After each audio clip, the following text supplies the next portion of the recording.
বিসমিল্লাহির রহমানির রহিম। আসসালামু আলাইকুম রহমতুল্লাহি ওবরকাতুহু।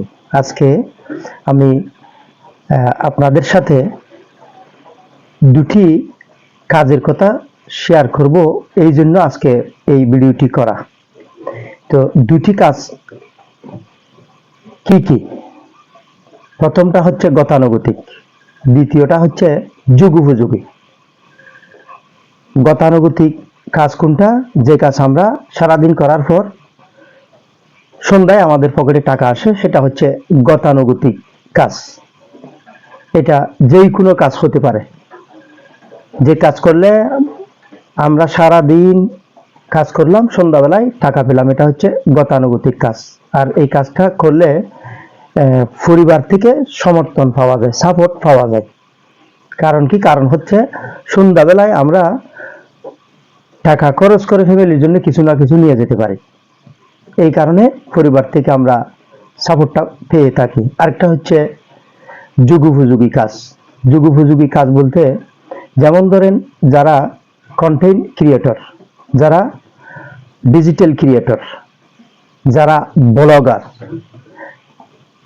এই কাজটা যেমন ধরেন যে ফেসবুকে প্রথম দিকে যখন কাজ শুরু করবেন তখন কোনো ইনকাম হবে না, শুধু কাজ করে যেতে হবে, কাজ করে যেতে হবে। ফেসবুক বলে দিছে যে আপনাকে 5টা অ্যাক্টিভ ভিডিও থাকতে হবে আপনার আইডিতে অথবা পেজে, 5000 ফলোয়ার থাকতে হবে, 60,000 মিনিট ওয়াচ টাইম থাকতে হবে, তারপরে আপনাকে মনিটাইজেশন করার জন্য সেট আপ দিবে ফেসবুক। তাহলে ওই কাজটা করার জন্য কিন্তু লম্বা একটি সময় লাগতে পারে, অনেক সময় খুব তাড়াতাড়ি হয়ে যায়, অনেক সময় একটু সময় লাগে।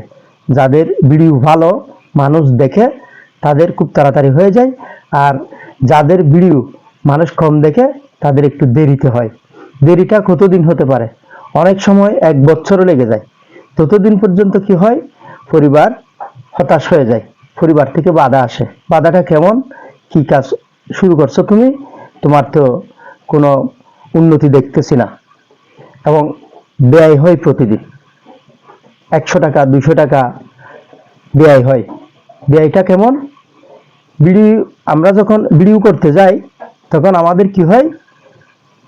একটা খরচ হয়, নিজের চা নাস্তা খরচ, আবার এমবি খরচ আছে, তারপর মোবাইল একটা কিনেছিলাম, মোবাইল একটা তো অবশ্যই লাগে।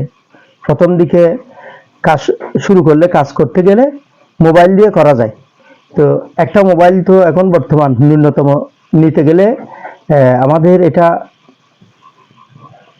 15,000 টাকার মতো লাগে। 10,000 টাকার মোবাইল দিয়েও হয়। তো যাক, আমি ধরলাম 10,000 টাকা, 10,000 টাকাও ওখানে খরচ করতে হয়। তো প্রথম দিকে কোনো টাকা আসে না বলে পরিবার থেকে কোনো সাপোর্ট সমর্থন পাওয়া যায় না। তো এই কারণে হয় কি, অনেক সময় আমরা কাজ ধরে কিছুদিন পরে কাজটা ছেড়ে দিই। কারণ হচ্ছে একটাই, গতানুগতিক কাজে প্রতিদিন টাকা আসে, কিন্তু এই কাজটাতে প্রতিদিন টাকা আসে না। আবার গতানুগতিক কাজের মধ্যে যেভাবে আমাদের বাপদাদারা জীবনযাপন করেছে, ঠিক একই রকমের করে আমি জীবনযাপন করতে পারবো। আর যে যুগোপযোগী কাজ, ওইটাতে কিন্তু আপনি ভিন্ন রকম কিছু দেখতে পাবেন। যেমন আমাদের কিছু বন্ধু বান্ধব আছে, আপনারা যারা ভিডিও দেখতেছেন আপনাদেরও কিছু বন্ধু বান্ধব থাকতে পারে। তারা কি করে, একটা সময় কষ্ট করে ফেসবুকে কাজ করেছিল, আজকে কিন্তু তাদের অনেক গাড়ি বাড়ি ইত্যাদি হয়ে গেছে। তারা কিন্তু বিদেশ সফর করে, দেশের বিভিন্ন জায়গায় ঘুরে।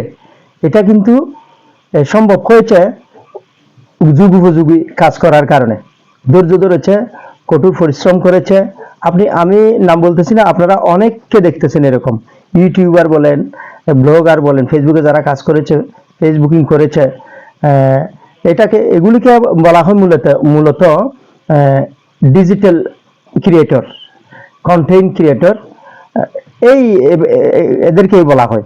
তাহলে আমরা আসলে ইনস্ট্যান্ট যে ইনকামটা পাই, ওই ইনকামটা কিন্তু আমরা সম্ভব, এটা প্রতিদিন সম্ভব। আমরা সাপোর্ট কেন পরিবার থেকে পাই না? আমাদের লম্বা একটি সময় দিতে হয় কোথায়? ফেসবুকে কাজ করতে গেলে ইনভেস্টও করতে হয়। এই কারণে আমরা কিন্তু পরিবার থেকে সমর্থন পাই না, সাপোর্ট পাই না। কিন্তু আমরা গতানুগতিক যে কাজগুলো করি, ওই কাজগুলো করলে আমরা পরিবার থেকে সাপোর্ট পাই।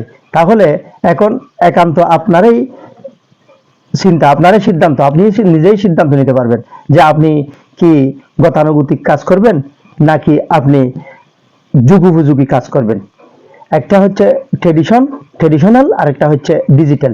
কোনটা করবেন আপনি, চয়েস আপনার।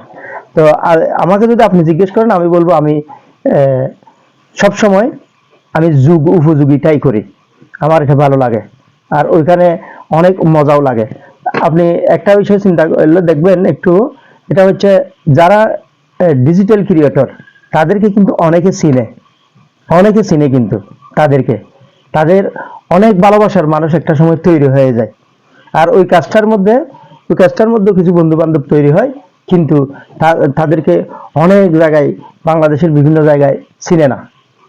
তো আমি বলবো যারা আপনারা ডিজিটাল মার্কেটিং শুরু করেছেন, ডিজিটাল ক্রিয়েটর হতে চাচ্ছেন, ব্লগার হতে চাচ্ছেন, আপনারা ধৈর্য ধরে কাজ করে যাবেন।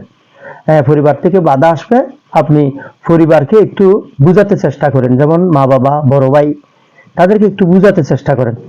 দেখেন ভাইয়া, দেখেন আব্বু, দেখেন আম্মু, আমার কিছুদিন সময় লাগবে, আপনারা আমাকে একটু সাপোর্ট দেন, যে আপনারা মনে কষ্ট নিয়েন না, একটা সময় আমাদের কোনো সমস্যা থাকবে না, ইনশাআল্লাহ আমাকে কাজ করার জন্য সহযোগিতা করেন।